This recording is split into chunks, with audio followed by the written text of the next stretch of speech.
Hi friends. Like, really though, how do glasses get so dirty?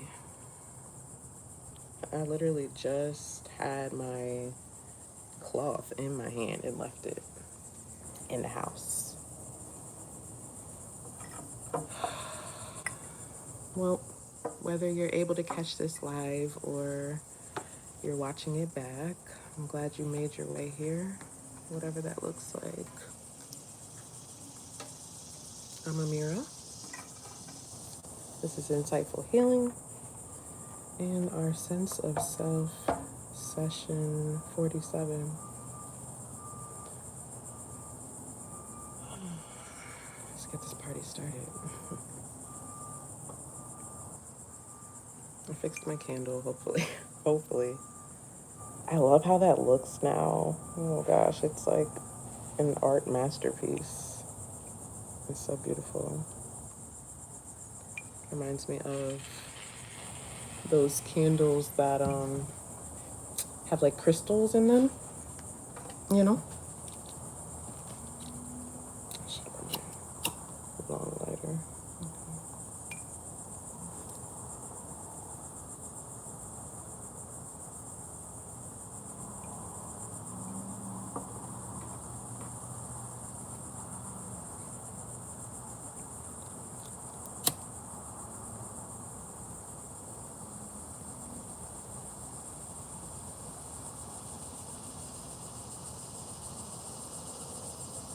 I'm just gonna cleanse the energy, set the stage.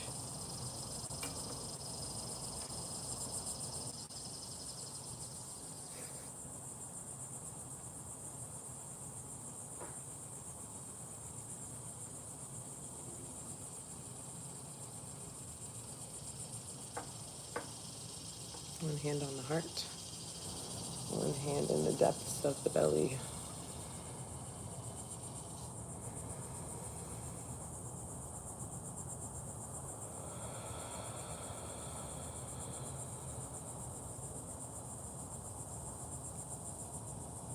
2 more, just like that.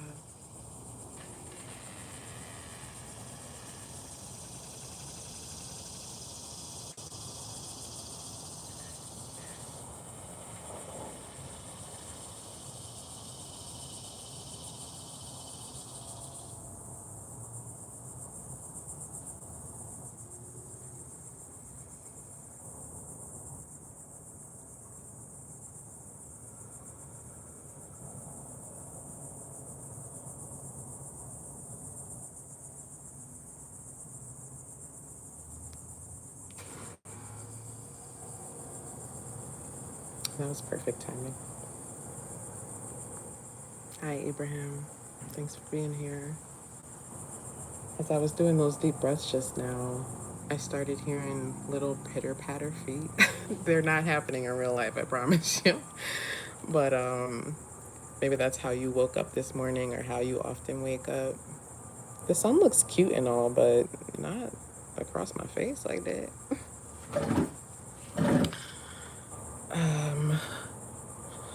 Welcome in. Welcome in. I do have some intuitive messages that I'll go through. I did not sleep well last night, y'all. I did not sleep well. My brain is literally just like spinning plates of things that are actually pertinent and things that are like, where did that come from in your subconscious? Dreamland was wild as usual, but I got about 4.5 hours and hopefully we'll get a nap later. That's what we're hoping for. It's Monday. Welcome to Monday. Hoping for a positive day. First intuitive message here is, hold on. First intuitive message is about the first quarter moon shift. Not necessarily an intuitive message, just something that I want to point out. I'm hearing elaborate. Okay, I'm about to.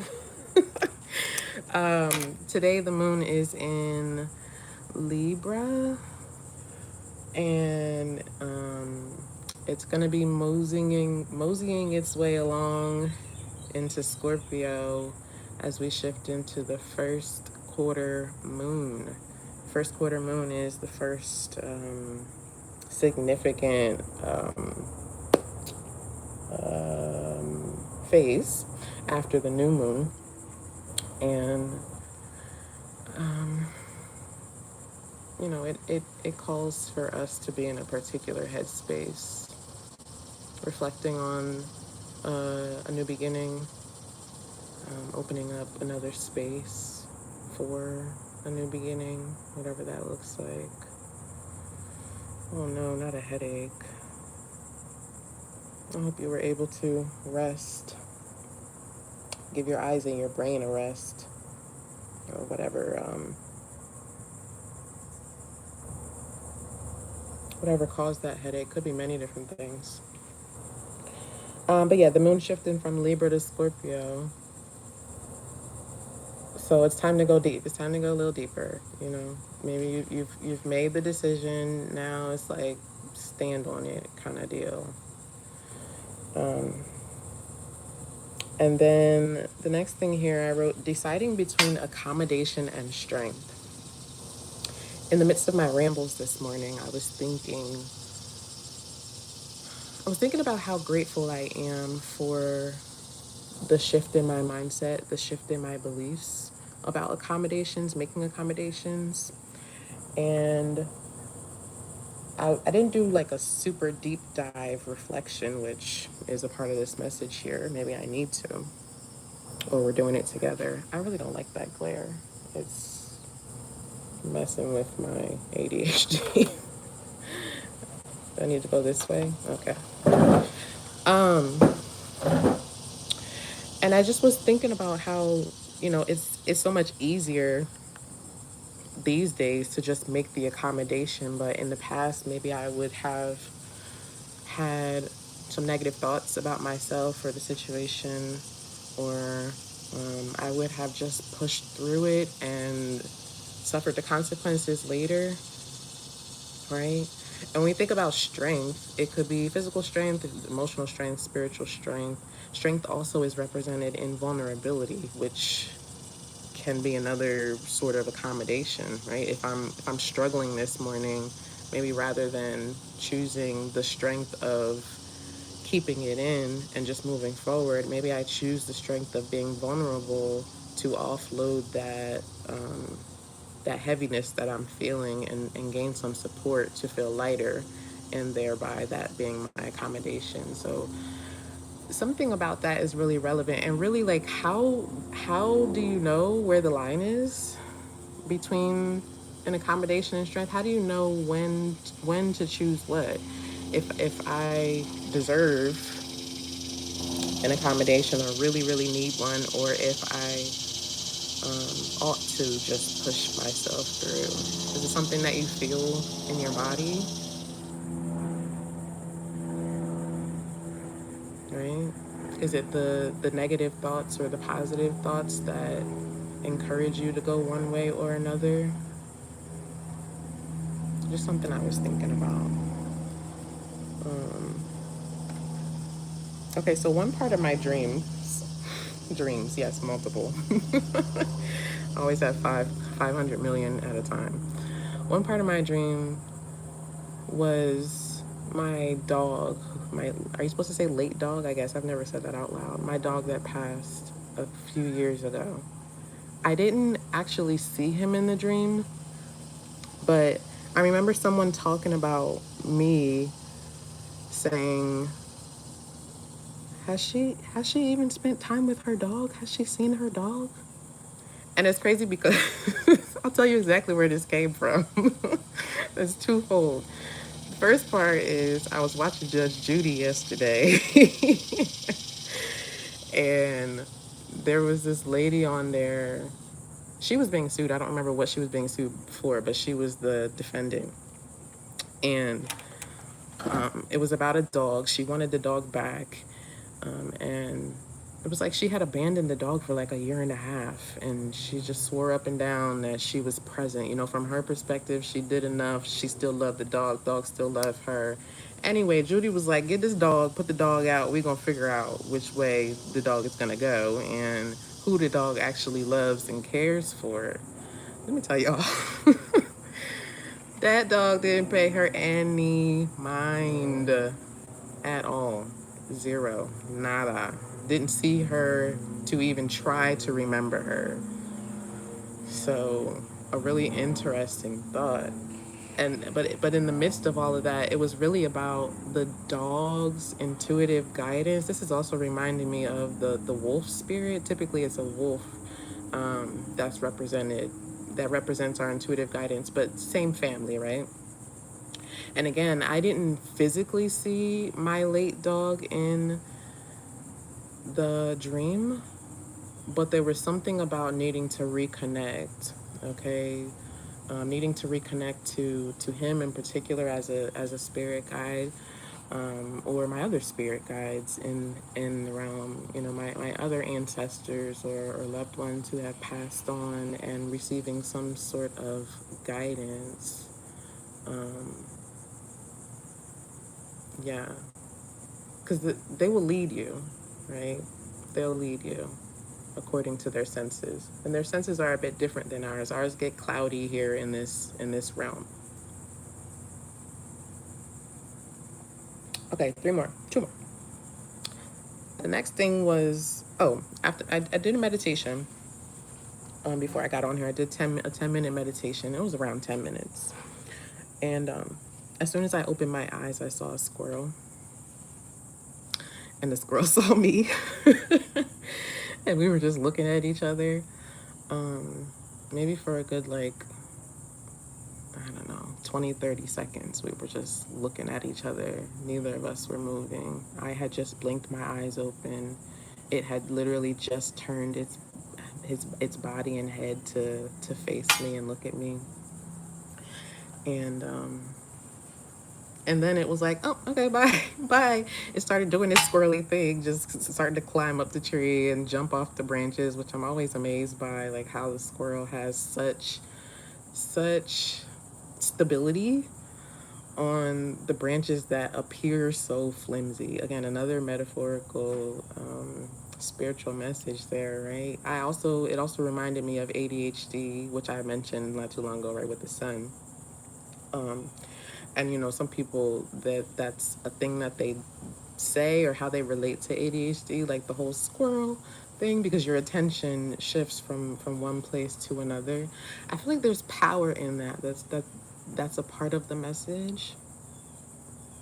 I mean, there's strengths in neurodiversity, in all of them. They may not be able to stand on their own, again, without accommodations, without the proper support, without knowledge, awareness, and advocacy. But there's strength in them. There's superpowers in being neurodivergent, having ADHD in particular, or just having a different perspective. You know, I think it's challenging sometimes because it's not the norm, and so it makes us think, oh, we're doing something wrong or we are inherently broken. But ultimately, you're just different. You're just different. Different doesn't mean wrong or broken. There was a certain strength in that 20, 30 seconds that we had just having that stare off with the squirrel this morning. All right. And then the last thing that I got was lemonade, which I love lemonade. It's my favorite drink. But immediately I connected it to two things, which wind up coming back to the same thing, which is resilience. The first connection was that saying, when life gives you lemons, make lemonade. Now, as I say it out loud, I'm really curious about the history, behind that, and the breakdown of, like, the philosophical breakdown behind that. I'm not going to get into it right now, but something to consider. Yeah, because I'm even, like, I'm seeing a lemonade stand, you know, Typically, when people start a lemonade stand, it's someone who's younger, someone who's they have a goal in mind. They're super focused on that goal, and they are resilient. They're adaptable. They're able to just take lemons and water and sugar, and with those resources, wow, with those resources, double, triple, quadruple them, which is another part of a dream that I had. I'm seeing a bunny rabbit, which is typically on the Queen of Pentacles, which is indicative of multiplying your financial resources, your funds, or your resources in general. Okay, so be resourceful today with what you have. Don't forget about your skills, your knowledge, your internal resources, and how those can be put to work and put to use. The second connection to Lemonade is, of course, Beyonce. And that Lemonade album, when I was looking it up, I thought there was a song called Lemonade, but I couldn't find it. So y'all help me out if I missed it. But the album itself is again an album dedicated to resilience. It's about specifically a woman's journey of healing and redemption, particularly through a challenging relationship, infidelity. I can't remember what else was listed, but the challenges of or between a particular relationship and healing through that and essentially integrating it.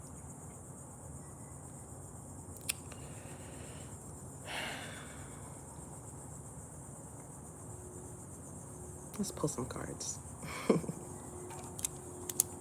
Shall we pull some cards? Let's pull some cards.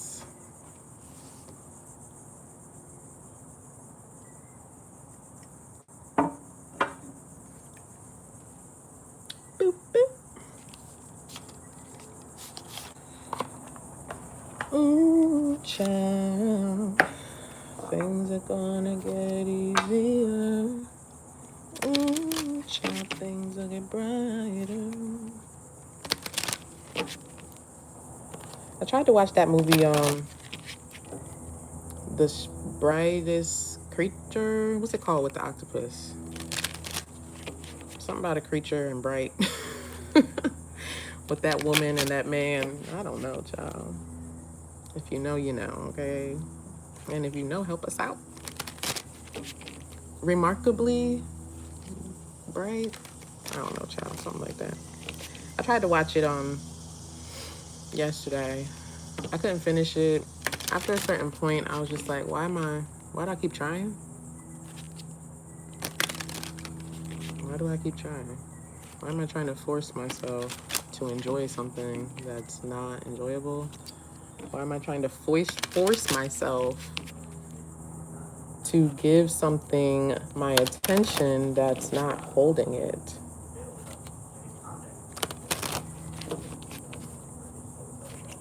You know? All right, let's see.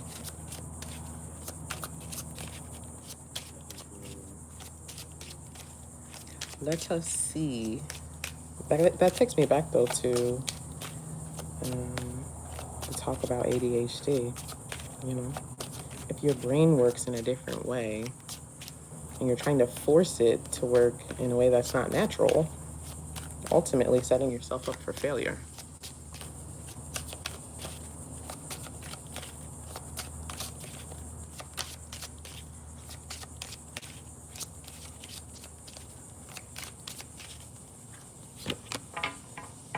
No, he didn't.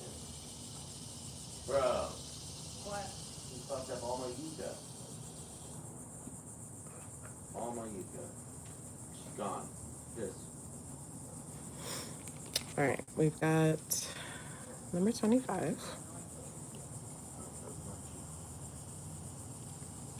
Embrace the intuitive connection. Interesting.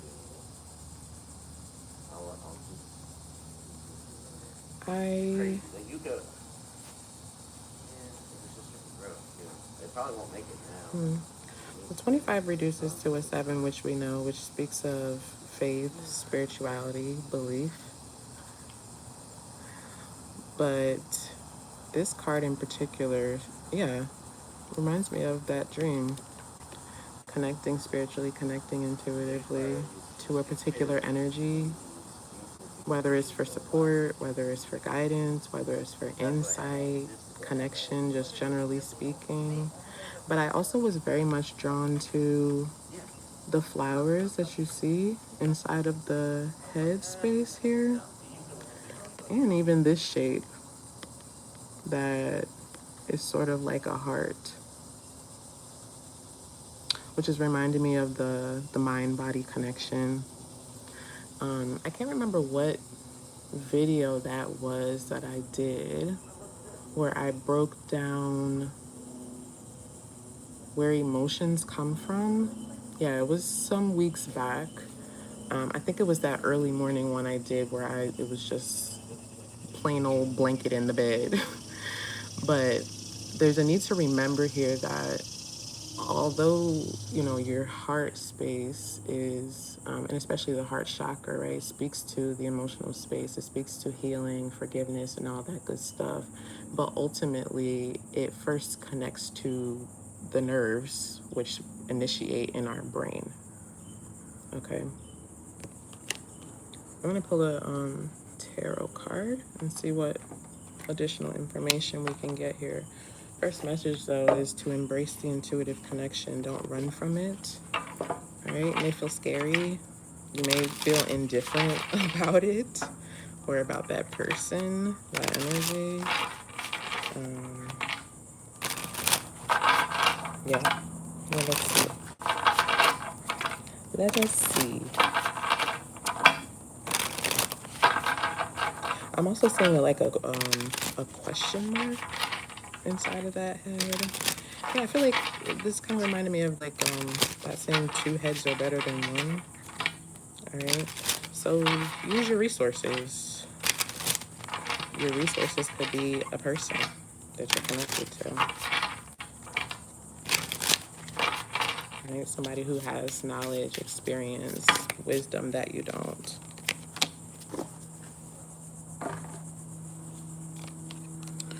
Unlock the sacred mysteries of tarot. That's the title card. Okay. So something about a name, a title. This could be a relationship title, a title at work, title in life. You're getting like 10th house energy, which speaks to like future aspirations, career, this kind of thing. And then we got 3 cards. I know that wasn't the strength card. I'm gonna have to show it first now that I done seen it. There it is. So we've got strength, which is Leo energy. We're getting ready to step into Leo season in a couple days.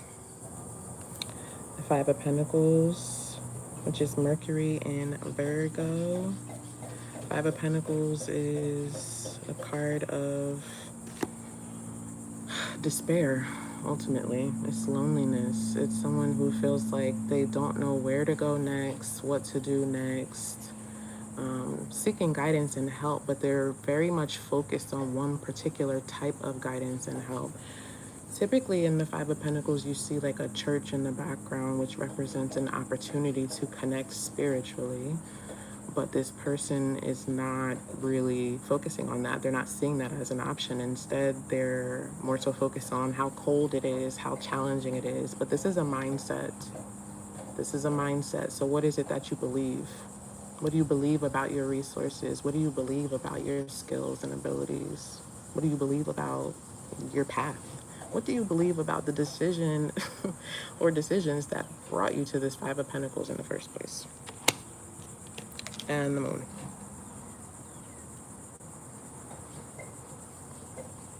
We already know the moon is representative of our fears, insecurities. It also is an indication that we need to feel our way through the darkness to get to that next space. And so there's a need to connect. There's a need to connect intuitively, emotionally. You may not be able to see what's on the other side of that, but what is calling out to you? Let's see what our journal prompt is for today.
As always, I invite you to share your thoughts, feelings, journal prompts if you have some. The one I have: how can I embrace a mindset of resilience with so many unknowns?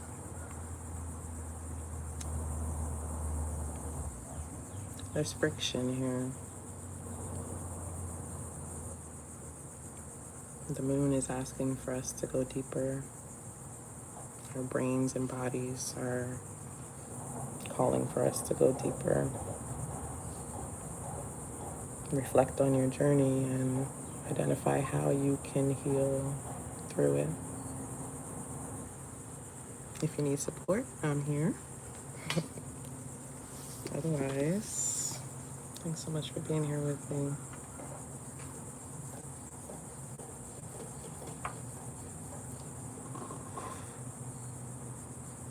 I'll see you next time.